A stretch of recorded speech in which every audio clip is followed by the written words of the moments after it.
Hello everyone. If you like what I'm doing here, please consider subscribing, liking, and commenting. It would really help the channel out quite a bit. Thank you very much.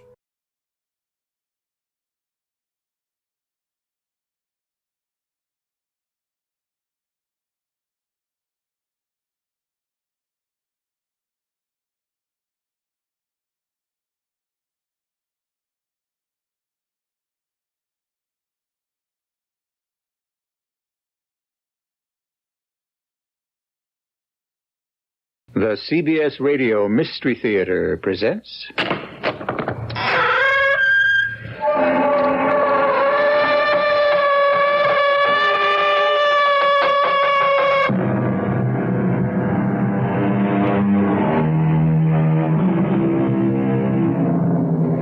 Come in. Welcome. I'm E.G. Marshall. It was the ancient Greeks who believed that man's life is a thread, and it passed through the hands of three goddesses who were called the Fates. The thread spun by Clotho, the design was determined by Lachesis, and then there was Atropos, who waited with the terrible shears. And when she snipped the thread, for a good reason, or a bad reason, or no reason at all, that was the end. Forever. And therefore, everyone who takes another's life also takes upon himself the mission of Atropos. And since, in a divine sense, she is the only one who is licensed to perform that duty, she may not take kindly to competition. Bear it in mind.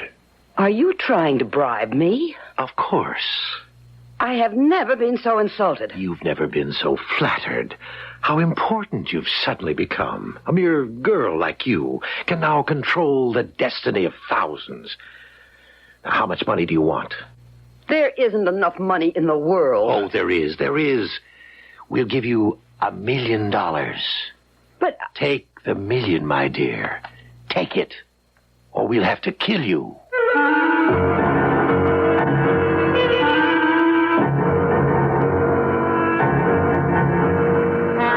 Our mystery drama, The Mission of Atropos, was written especially for the Mystery Theater by Sam Dan and stars Mason Adams. It is sponsored in part by Sign-Off, the Sinus Medicines, and Buick Motor Division. I'll be back shortly with Act One.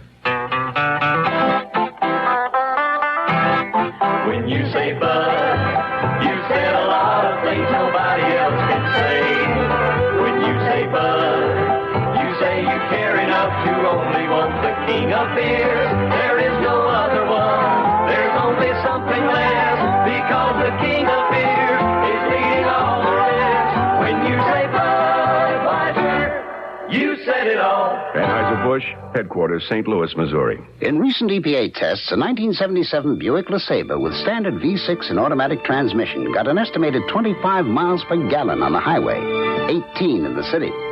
Now, the California numbers are lower and your mileage may vary, but think of it, 18 and 25 miles per gallon from a car known for its room and luxury, the 1977 LeSabre. Dedicated to the free spirit, just about everyone. Is your bank open when you're busy and closed when you're not? Northwest Federal Savings knows that a good place to save is ready for you when you're ready. So Northwest Federal Savings is open 63 hours a week in all the places you might be. Because there are 5 convenient Northwest Federal Savings Centers throughout Chicagoland's great Northwest Territory.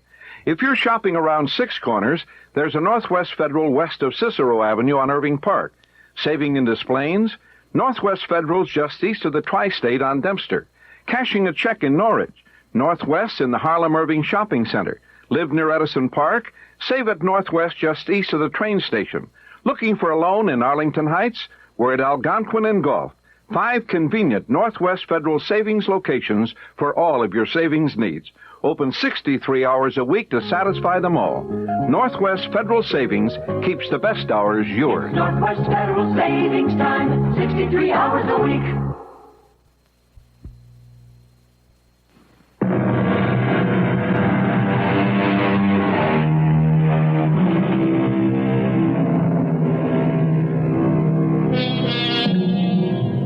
I swear by Apollo, physician, that I will fulfill, according to my ability and judgment, this oath and covenant.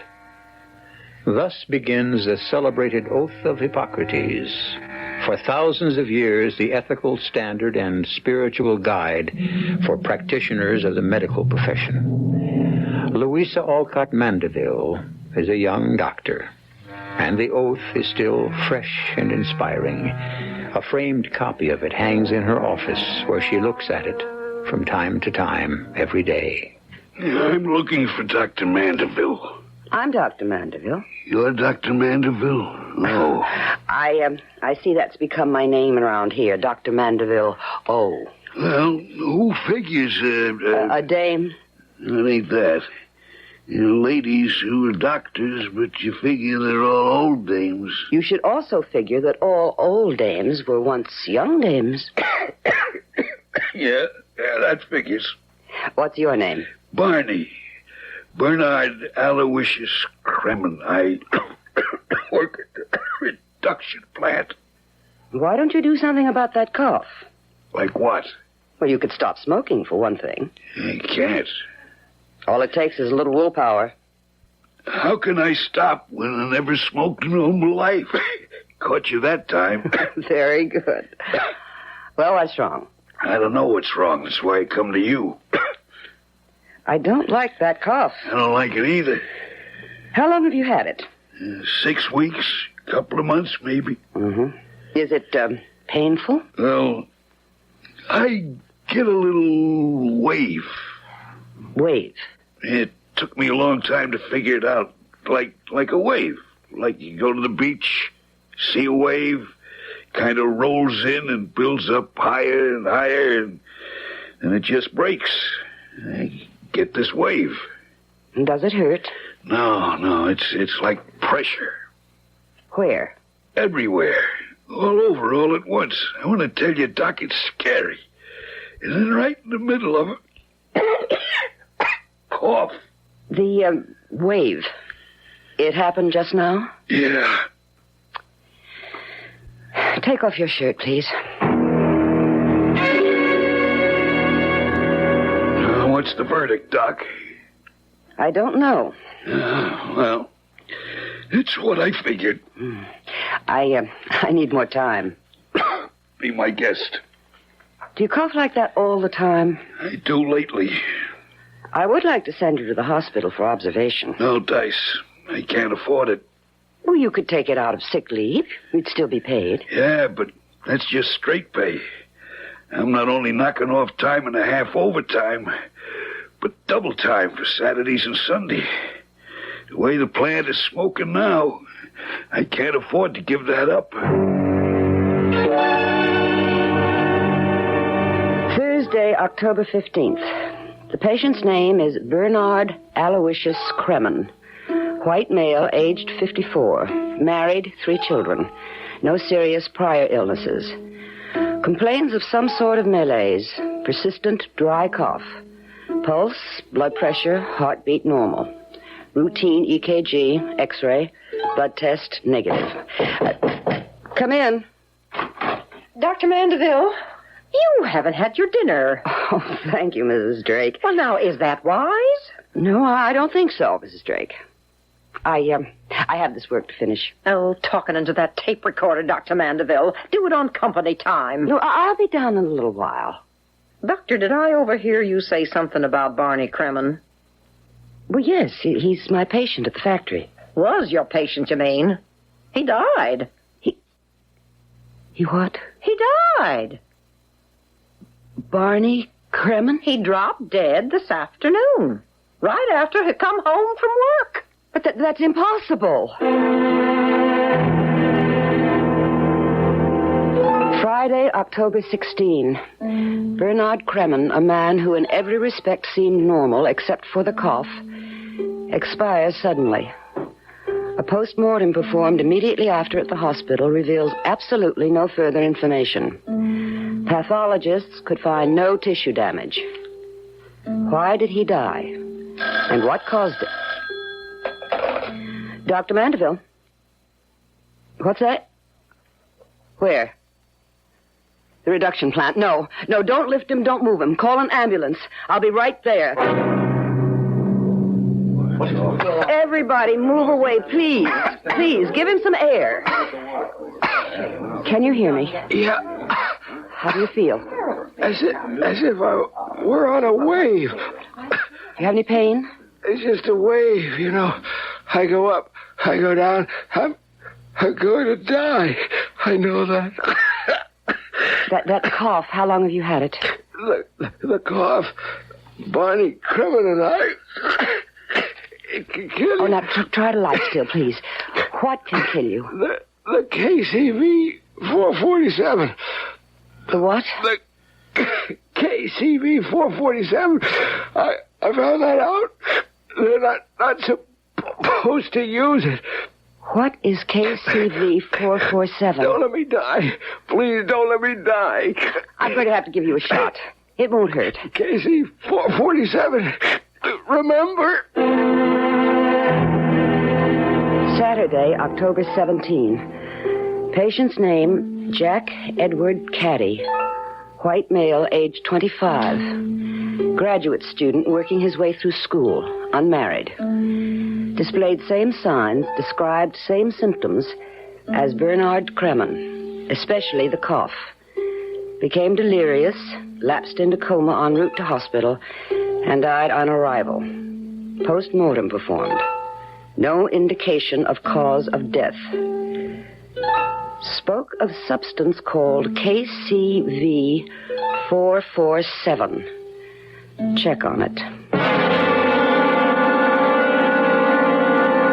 Please, sit down, Doctor. Well, how's the job coming? Mr. Spaulding, I wanted to... I must say that the board of directors didn't take kindly to the idea of a woman doctor for plant physician. Stodgy group. Mr. Spaulding, in the past week, 2 men have died in the reduction plant. Yes, I was informed. What was the cause of death? We're not sure. Not sure? Mr. Spaulding, what is KCV 447? KCV 447? It sounds like someone's license plate. Mr. Spaulding, this plant is filling a government contract. Oh, I hope you won't talk about that on the outside, Dr. Mandeville. It's top secret. Our current project is constructing motors for nuclear reactors. Now, Dr. Mandeville, really, I'm sorry, sir. This is germane to the discussion. What sort of discussion are we having? As the plant physician, I have been issued a list of government prohibited materials. These are all hazardous substances which cannot be used, since they constitute a danger to health and life.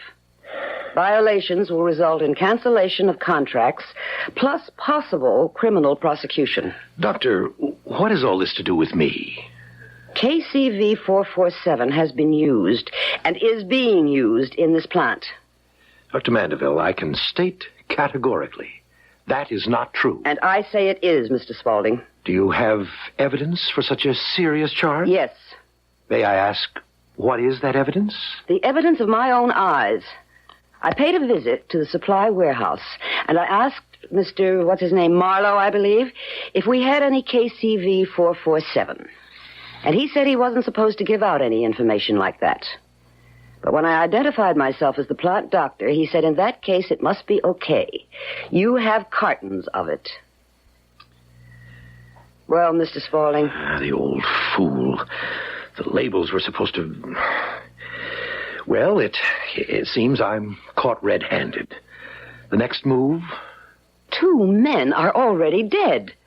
There's no way of telling how many more will die because you have used a prohibited substance. I shall report this to the authorities. Yes, that's one course of action. Another, you could forget about it. Forget about it? I could make it worth your while. Are you trying to bribe me? Of course. I have never been so insulted. Oh, and never been so flattered. How important you've suddenly become. Here you are, a fledgling doctor, still in your 20s, and you hold the fate of a $200 million project in your delicate hands. Do you know what you're saying? Listen carefully. I'm saying life is short. Timing is exact. Experience is treacherous, and judgment is difficult. I offer you $1 million. There isn't enough money in the world. Yes, there is.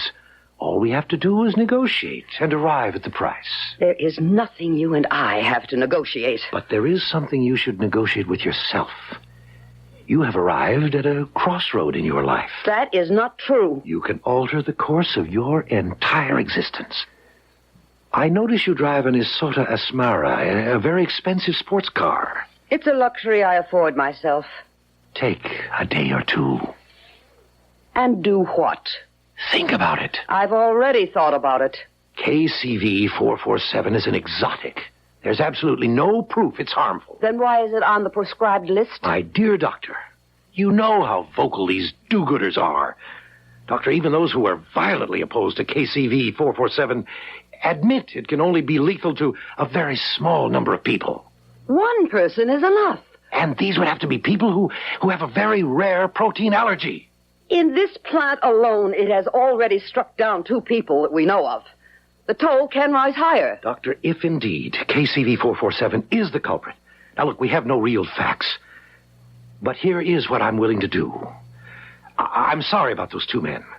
Anonymously, quietly, I'll send money to their families. Will you stop using KCV 447? Oh, Doctor, I can't, unfortunately. You see, it's a drying agent. It dries various component parts twice as fast as any other known process. Therefore, it cuts my fabricating time in half. Also my costs. That's why I was able to underbid all my competition for this job. Well, I don't think we have anything further to say to each other, Mr. Spaulding. It's a Saturday afternoon. I shall spend tomorrow on my analysis and present what I know to the government on Monday morning. You may regret your action, Dr. Mandeville. I'm a doctor to whom life is precious. I'm also a citizen for whom the law must be supreme. You are also a phrase maker. Good day, sir. Not to mention a pompous little fool. Which reminds me, one of our great Americans said, experience runs a hard school, but fools will learn at no other. I'm afraid, Doctor, that there may be a very hard lesson awaiting you.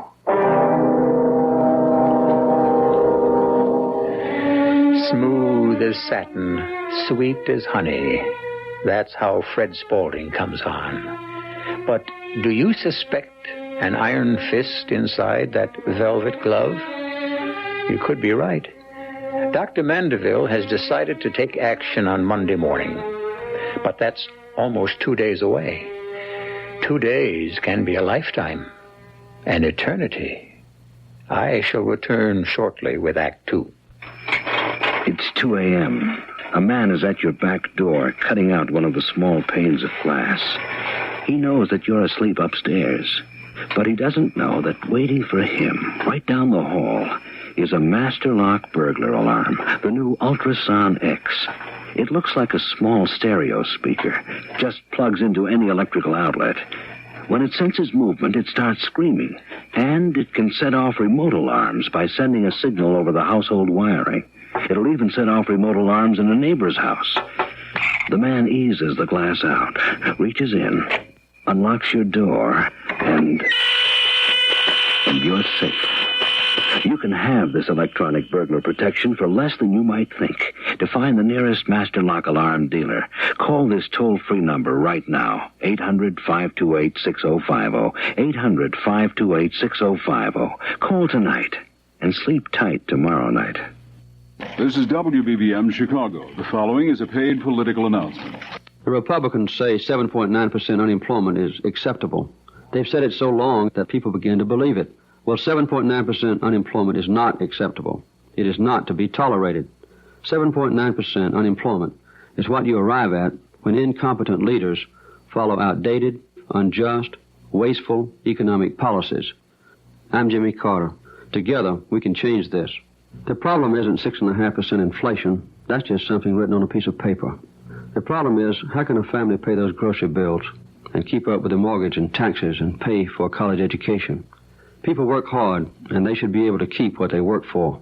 I want a chance to give back to you the security and the hopes for tomorrow that inflation is stealing from you. With your help, we can do it. You can depend on it. Paid for and authorized by the 1976 Democratic Presidential Campaign Committee, Incorporated.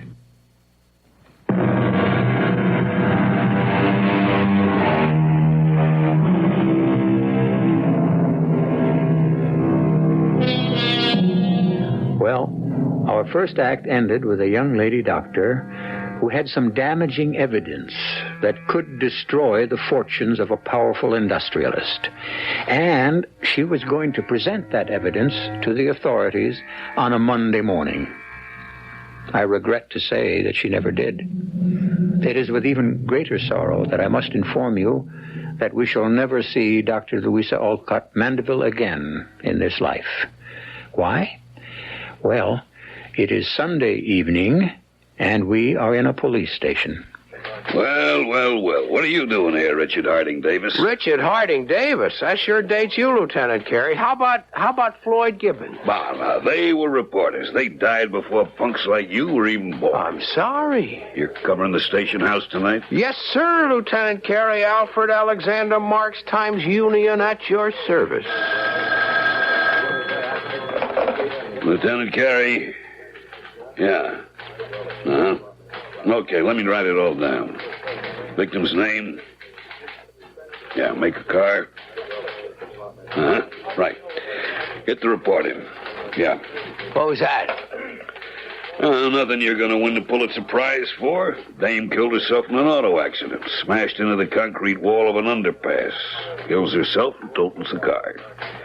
One of those foreign jobs in Asada Asmara. You're kidding. An Asada Asmara? Huh.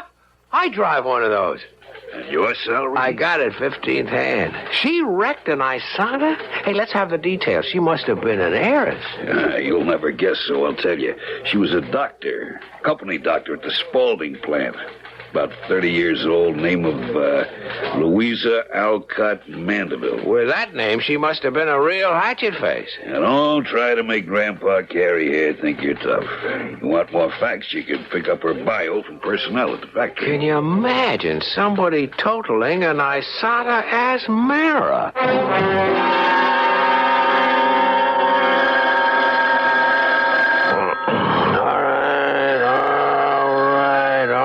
Okay. Oh. Hello, is this Al Marx? Who wants to know? Al Marx, who's the reporter? Do you know what time it is? Sure, it's 12 o'clock noon. Well, it's my day off, so whoever you are, don't bother me. Al, it's me, Frank the junkie. Frank the junkie? Yeah, I own the junkyard over at South Main. Oh. Hey, Al, you still looking for master brake cylinder for that sports car of yours? Yeah, sure. Okay, this car, exactly like yours. Asada Asmara got itself totaled 3 days ago. Killed a dame driving it. The master cylinder might be worth looking at. What do you say? I'm on my way. This is her, Al. The Asada Asmara. Now I remember. I was filling in for the guy who had the police beat that night. Cop said she must have lost control and run off the road. I wrote up the story. She was a doctor, young, too, alone in the world. That happens all the time. So, you want to take the master cylinder out and look at it? Be my guest. Is it okay, Al? Yeah, it's okay, I guess. Go figure, huh? You can pick that up at a junkie's. It's got to be my lucky day or yours. What are you staring at? This piece of tubing. It's part of the brake line. It carries the fluid from the master cylinder to the brakes. I know what it does. You know what I think, Frank? I think it's been cut. What? Deliberately cut. Why would anybody want to do that? So that all the brake fluid would spill out, which would mean that in a little while there'd be no brakes, and if you were going downhill or around a curve, goodbye. Yeah, but why? Maybe somebody wanted that young lady doctor to have an accident. What are you building, Al? This end of the line, Lieutenant. You see, it's been deliberately sawed through or cut through. Al, you wouldn't be out to create some news now, would you? What are you trying to say, Lieutenant Carey? Sunday night, what was the story worth? One paragraph buried somewhere in Monday's paper. But now, what if you could get a whole week out of it, huh? Week on the front page in your byline every day. I don't know what you're talking about. It's a normal, natural way for a hungry young reporter to behave. Here's your first headline. Foul play suspected in woman doctor's death. All I want is to determine if this brake line was deliberately cut, and if it was, this becomes just as much your business as mine. So, what do you want me to do? Send it to the police lab. Oh, the police lab. That's where the miracles happen. That's supposed to be the last word. Are you going to send it to the lab or not? Okay, I'll send it to the lab.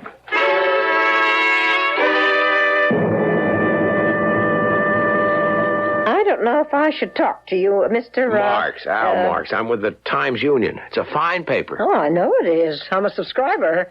Couldn't get through my day without Times Union. But why do you want to know about Dr. Mandeville? Mrs. Drake, I'm going to level with you. I think she was murdered. But she was killed in an accident. It was no accident. The car was tampered with. By whom? Now, who could have done it? A thing like that? Why? I was hoping you could tell me. Well, tell you what? About her friends, to start with. Well, she didn't have any. She worked all day, came home, worked half the night, and went to bed. Men? No, since she's living here, nobody. Phone calls? None. What did you know about her? Well, nothing. You mean she didn't talk about herself? Oh, she did. But it added up to nothing. Comes from California originally. Folks died when she was born, raised by an elderly aunt. Never played much with other kids. She read a lot. Went to college and medical school on scholarships. Never did anything in her whole life but work and study. What about her things? Well, she had her clothes and a few personal items. Got in touch with this old aunt of hers on the phone out in California. What do you want me to do with her stuff, I asked. Keep it, the old lady answered. Now, I think she's senile. Could I look through some of it? Well... Look, Mrs. Drake, I'm on her side. You know that. Well, okay. But I don't think you'll find anything.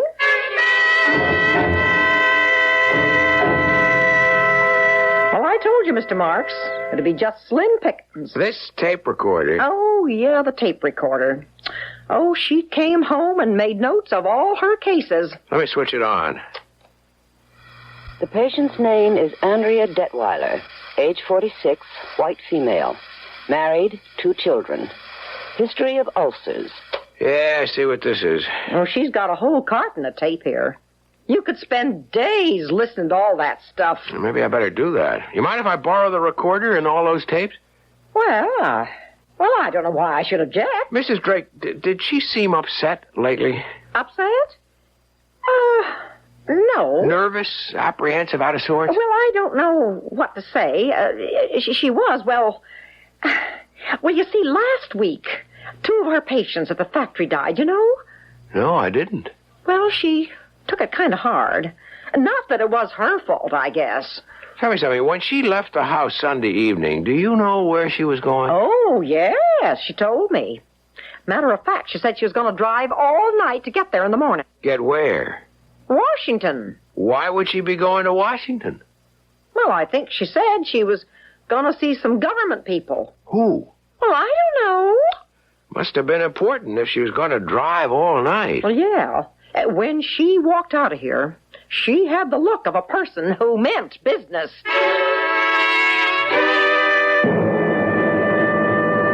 What does the lab report say, Lieutenant Carey? Like I suspected, everything or nothing. Let's have it. Well, on the one hand, it could have been sawed through. You see? On the other, could have broken due to the high impact of the crash. I'm not sure. But it could have been sawed through. Oh, sure. And then again, it didn't have to. Look, she was headed for Washington, D.C. when she got killed. I spoke to the landlady. All right. All right, what? Isn't there anything you want to do about this? Do about what? A girl gets killed in a car crash. The car was tampered with. That's only an assumption. It's not enough for us. Yeah, well, it's enough for me. You think there's a story here, Al? Yes, Mrs. Rogers, I do. Well, why? The brake line was tampered with. But that hasn't been definitely established. But there are grounds for suspicion. Look, Mrs. Rogers, a quiet, almost a mousy little doctor. Keeps completely to herself. No other life but her job. Dies under circumstances that might be, okay, I'm saying might be, suspicious. Is it worth a shot? You have a hunch, haven't you, Al? Yes, ma'am. All right. I know what it is to be on your side of the desk with a strong hunch. See what you can run down. yes, the Times-Union. Your publisher, Mrs. Letitia Rogers, is a warm personal friend of mine. Mr. Spaulding, I want to talk to you about Dr. Louisa Alcott Mandeville. Oh, sad. Very sad. A tragic thing. What'd you know about her? Oh, surface things. What it said on her resume. She was very quiet, kept to herself, very efficient. May I ask why you're interested? I have an idea she was murdered. What? The car crashed, as I understand it. It could be established that the car might have been made to crash. Well, that's certainly a shocking thing to contemplate. I have an idea that the answer is here in this factory. Here? Why would you say that? Because she seemed to have no other interest, no other activity in life. Did you know she was headed for Washington when she was killed? No. How did you find that out? Her landlady told me. She was headed for Washington. She had told the landlady she was going to see some government people, and she seemed quite angry. Well, all of this is news to me. Did you know that 2 men died here last week? I was informed, yes. What did they die of? Well, that information would be available at the hospital. Weren't you interested in finding out? Well, I was, but no one seemed to know. Would the late Dr. Mandeville have known? I'm not sure I follow all this, Mr. Marks. A doctor employed in a factory that is working on a government project leaves home rather angrily one night and heads for some government bureau in Washington, evidently to report a violation. Oh, you seem to be drawing a long bow. And I think I'm on target, too. As a doctor, what would she be angry about? The death of those 2 men? Do you intend to print any of these mad speculations in the newspaper? There must be something wrong in this factory from the standpoint of health and safety. Hadn't you better establish that as a fact first? Oh, it's a fact, all right. I just don't know where the evidence is. But it exists. I'll find it. Mr. Marks, what I'm about to say is off the record, and you'll never be able to prove I said it. Who would believe you? Now, look, I'm at a crucial stage of a top priority project. I might also add that the security of our country depends on it, not to mention the jobs of 6,000 people in this fair city. Are you building up to what I think you are? Absolutely. Now, I simply cannot afford to have publicity and disruption and all kinds of inspectors messing about. So, how much do you want to stop being a nuisance? I can't be bought. Rhetoric. It's so important when you're young. I mean it. I intend to go full steam ahead. That's because you have so little experience in the ways of the world, Mr. Marks. Speaking of experience, was it Ben Franklin who said, experience keeps a hard school, but fools will learn at no other?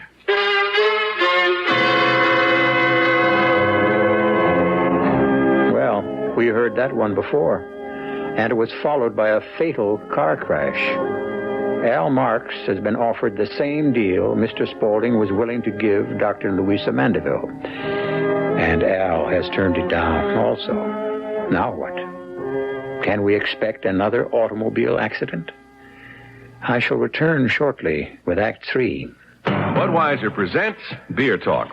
You don't see a lot of people putting salt in their beer these days, and that's fine, especially with the Budweiser Brewmaster, because all salt can do to Bud is make it salty. You see, Bud is a complete and ready-to-drink beer if there ever was one. So save the salt for the popcorn. All you need to fully enjoy the Beechwood Age taste of Budweiser is a Budweiser. You've said it. Anheuser-Busch, headquarters, St. Louis, Missouri. The standard engine is a V8. Standard tires, steel-belted radials. There are front and rear stabilizer bars, special springs and shock valving, fast ratio power steering, and a rally steering wheel. What makes all this interesting is that it belongs to a full-size 6-passenger Buick, the 1977 LeSabre Sport Coupe. You'll have to drive it to believe it. Dedicated free spirit to just about everyone. The following is a paid political announcement. Alan Dixon is tight with a buck when it comes to your money. He's proved it as state treasurer. His investments earned more interest for Illinois than anyone who ever held the office. That money is now used for schools, for the environment, for senior citizens, for better health care. Now Alan Dixon is the Democratic candidate for Secretary of State, and his approach is the same. Smart, straight, sensible. He's for license plates that last for more than 1 year. That will save you and the state time and money. And putting medical information on your driver's license could be helpful in an emergency where time is precious. I'm Alan Dixon. In my time in government, I've tried old-fashioned common sense in every public office I've held. And you know what? It works. Some public officials make promises, others keep them. Dixon's a keeper. Vote for Alan J. Dixon for Secretary of State. He's earned it. Paid for by Citizens for Dixon, Craig Lovett, Chairman.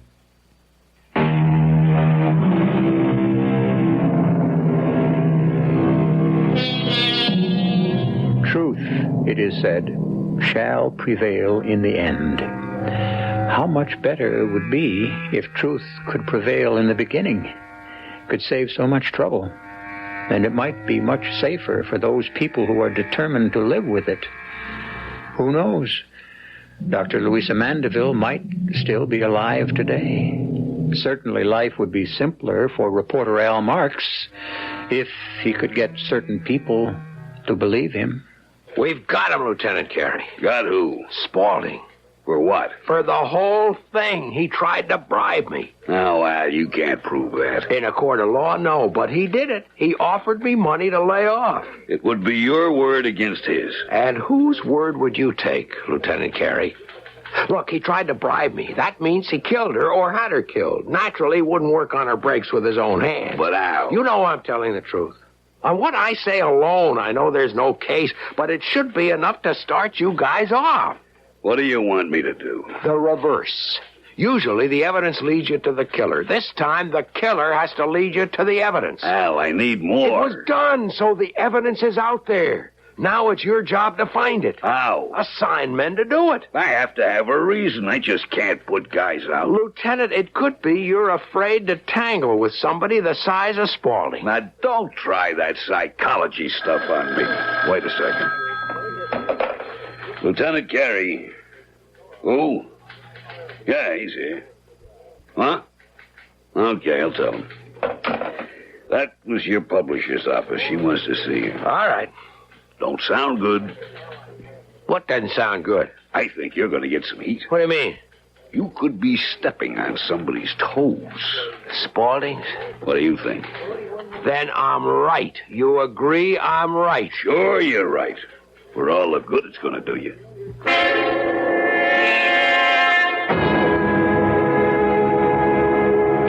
Mr. Spaulding was rather upset with you this morning, Al. Well, not as upset as I was with him. He tried to bribe me. I don't believe that. Let's say you don't want to believe that. Oh, Al, you are a good reporter.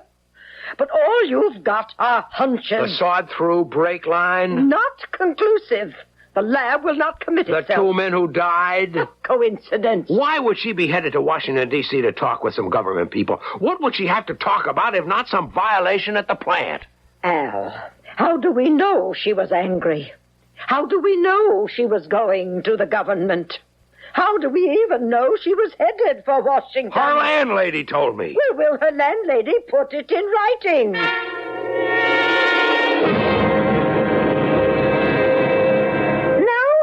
No, but Mrs. Drake. Look, I told you everything I know. Well, all I'm asking you to do is let me put it in writing. You said she went to Washington, D.C. I said she went to Washington. Didn't have to be D.C. Could have been Washington State. Why would she go there? Because she comes from there, the West Coast. You said she was going to meet some government people. You said she walked out of here like a person who meant business. I don't remember saying that. All right. How much did he offer you?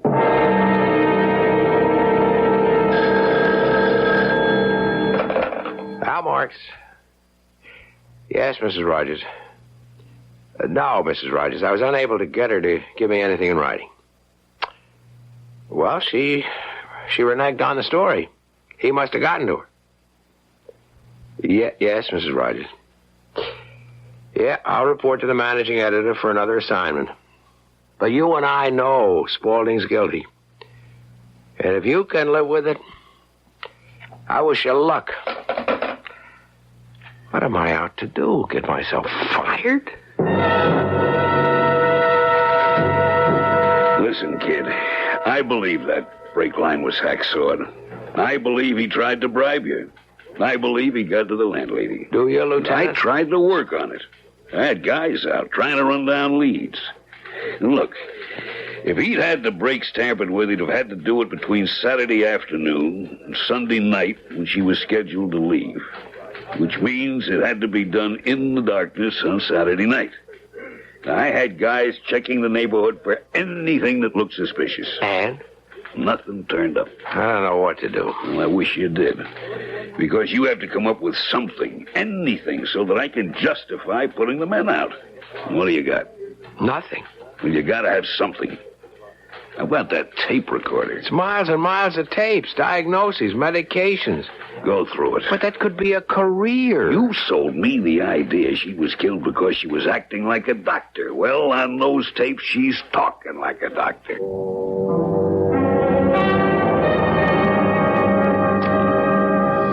Displayed same signs, described same symptoms as Bernard Kremen. See tape, yesterday's date. Bernard Kremen. He had... Okay, I remember. Go ahead, Louisa. Especially the cough. Spoke of substance called KCV 447. Check it.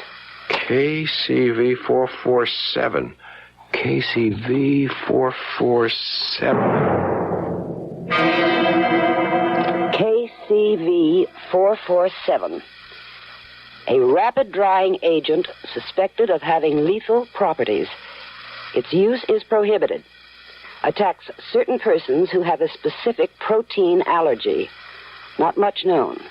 It causes death in 6 weeks. Only sign is a persistent dry cough and a rising and falling feeling of pressure. Yes, indeed. We've got him. We've got Mr. Spaulding. Oh, yes. No wonder he was willing to pay off.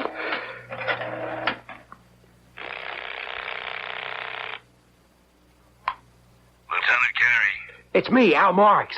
Listen, Lieutenant, I want to let you know you were right about the tapes. Yeah? What I got here is dynamite, and I haven't even heard half of it yet.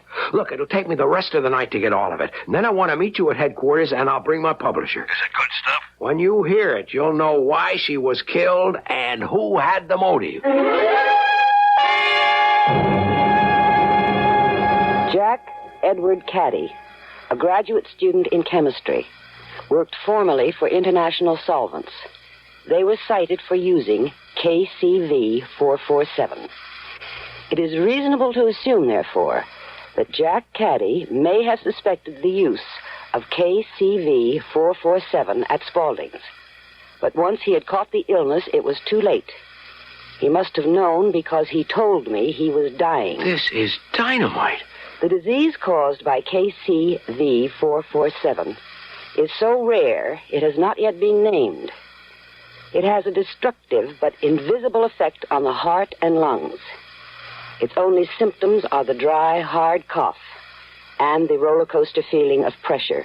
Once these appear, however, the disease has already taken hold, and its fatal course is irreversible. Yep, I guess that's all of it. Louisa Alcott Mandeville, you were a great lady, and you didn't die in vain. I wish I'd have met you before. Well, I'm going to get my first good night's rest in over a week, and tomorrow morning we cook the goose of Mr. Spaulding. I thought I would tell you two people first. Yes, go ahead, Al. What have you got? Here's what we've got. A prohibited substance called KCV 447. Spaulding uses it to get an unfair manufacturing advantage over his competition. It kills people who have a certain protein allergy. And 2 such people we know about already died in that plant. These are facts? It's all here on the tape. Her words, her voice, summing it up. She finds out about it. You'll hear how. She confronts Spaulding. He tries to bribe her. She announces she's going to report him. The next night, she's dead in a car accident that's at least suspicious. That's what you've got on the tape? That's what I've got on the tape. Well, we'll print every word of it. It's enough to make an arrest. Roll that tape. Here goes. Well? Something's wrong. Maybe I don't have the cassette on right. Well, it seems to be running smoothly. Have you got the right button pushed down? Something's wrong. Well, run it fast forward. See where the voice begins. Something's wrong. Al. Al, are you sure Listen to me. Listen to me, both of you. Listen. I had it all here on tape, here on this recorder last night. I had it. I swear I had it. Well, I'm sure you did. But where is it now? I don't know. I do know. Spaulding, he got it erased somehow. Al, you are becoming paranoid on the subject of Spaulding. But it's true. Ah, Mr. Al Marks, our fine young journalist. Have a seat. Mr. Spaulding, I came here to tell you that no matter what anyone else believes, I know you killed Louisa Mandeville. Not true, my boy. You had her killed. Oh, reporters should have respect for the truth. Now, that's better. You had someone fix the brakes. Correct. I'm sure if federal inspectors searched your warehouse for KCV 447, they wouldn't find any. Of course not. Somehow you got the tape erased on the recorder. I don't know how you did that. I had a tap put on your telephone. When you told Lieutenant Carey you had all that information on tape, the proper steps were taken while you were fast asleep. You won't get away with it. I'll spend the rest of my life if I have to, but I'll get the goods on you. Oh, that's nonsense, and you know it. You know you can't get the goods on me because they no longer exist. Nobody gets away with murder. Oh, that's a slogan. If it makes you feel any better, believe it. People like me get away with murder all the time. It's our business. We know how to do it. You know, a man like me cannot be brought down by a little man like you or a woman like Dr. Mandeville. I can't be brought down at all. And you know I'm telling the truth. Well, you're almost ready to burst into tears because I've completely demolished everything you wanted to believe about the law of compensation, the ultimate triumph of justice. None of that's true now, is it? Well, is it?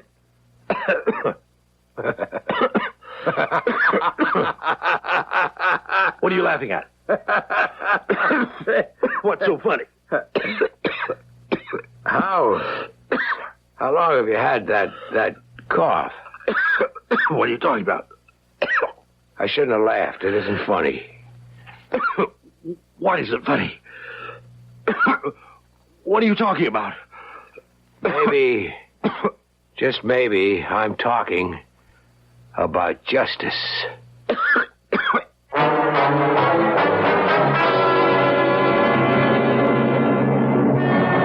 Exactly 6 weeks later, the headline in the Times-Union informed the world that internationally famous industrialist Charles McNeil Spaulding had died suddenly. The story was written by reporter Al Marks, who quoted the doctors as saying that Mr. Spaulding's death was a mystery. Perhaps, but not to Al Marks. I'll be back shortly. I want that sinus medicine. A headache tablet? No, the sinus medicine that relieves headache and congestion, internal sinus pressure, and postnasal drip. You mean sign-off? Exactly. Compare Sign-Off to any other sinus tablet. You'll find no sinus tablet you can buy relieves more symptoms. When you take Sign-Off tablets, you get a full dose of pure aspirin plus a powerful sinus drainer to help sinus pain while you drain. And for the fastest known form of sinus congestion relief, there's Sign-Off Sinus Spray. Sineoff. Sign-Off. Take when needed, only as directed. Always insist on Sign-Off. The sinus medicine that relieves headache and congestion, internal sinus pressure, and postnasal drip. You mean sign-off tablets? Exactly. Sign-Off, the sinus medicines in the bright red box. Sineoff. You may feel it's an embarrassing subject, but since 1 out of every 3 people suffers hemorrhoid symptoms at some time, you should know about Preparation H. Preparation H gives prompt, temporary relief from occasional pain and itch in many cases. But Preparation H does more. Actually helps shrink swelling of hemorrhoidal tissues caused by inflammation. With so many having the problem, it's comforting to know that Preparation H helps shrink swelling of hemorrhoidal tissues. Ointment or suppositories. Use only as directed. Okay, Marion, hand me that paddle. But, Teddy, those rapids look so nasty. Yeah, a bit rugged, all right. You've never even been in a canoe before, and I First think that... time for everything, Marion. But your life vest. Marion, I'm a grown man. Teddy! If you want a little excitement in your boating recreation, that's fine. But the American Red Cross urges you to protect yourself with knowledge, skill, and the proper safety equipment. After all, why do it the hard way?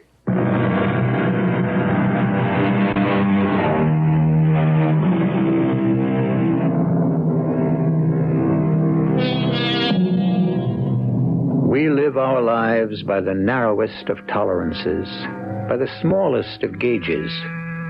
Little accidents, coincidences, chance encounters, sudden hunches. Any one of these can change a life, or even decimate the earth. The world is such a volatile, unpredictable, capricious, and giddy place. Can there possibly be a master plan behind it all? Our cast included Mason Adams, Joan Lovejoy, Jackson Beck, Joan Shay, and Robert Maxwell. The entire production was under the direction of Hyman Brown. Radio Mystery Theater was sponsored in part by Anheuser-Busch Incorporated, brewers of Budweiser.